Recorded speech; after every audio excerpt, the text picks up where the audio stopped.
Captured leaves is our one and only prescribed finger lock counter. So again, this starts as a lock, as we know in our order of progression. The idea is that my two fingers, depending on which fingers are grabbed, index and middle, or ring and pinky, are being extended forward like so. So the idea here is, using my own hand for reference, is that someone has either gotten close enough or has gotten to a position where they can grab your fingers. Now, typically speaking, this would be another come along style technique.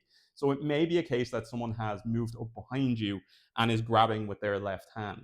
In grabbing with their left hand, ideally speaking, we teach the index and middle finger, but you could also be any combination of the fingers here, essentially.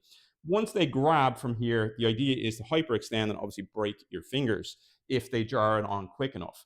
So the idea would be that I'm taking my step forward as I'm being pressured forward by the fingers, which is not a great position to be in.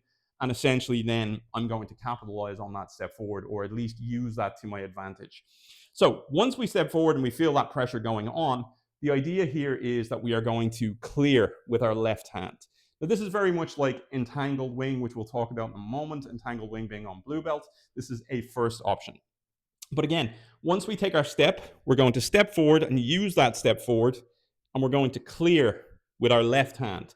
The left hand is basically going to come in between the two hands. So their left hand is grabbing your fingers, and this is where they meet. This is the bridge.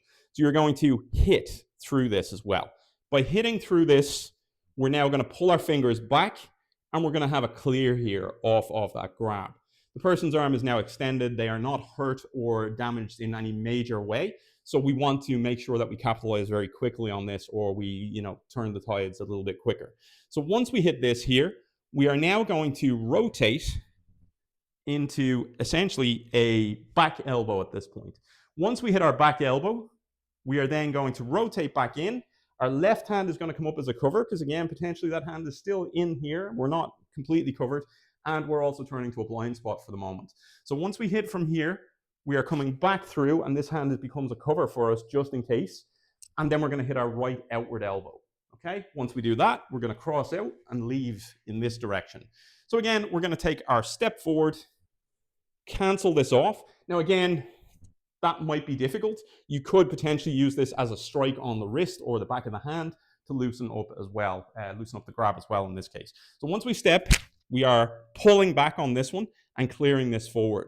We're now going to turn, hit our back elbow here with our left elbow, and then we're going to turn again. As we said, because we're turning into a blind spot, we're going to cover here and hit our right outward elbow. Now there is more obviously with this as we go along, but those are extensions for another day. When we look at entangled wing, the moves are very, very similar. The starting point is the lock, okay? The lock is different in this case to entangled wing, and we'll cover that more when we get to our blue belt techniques as well.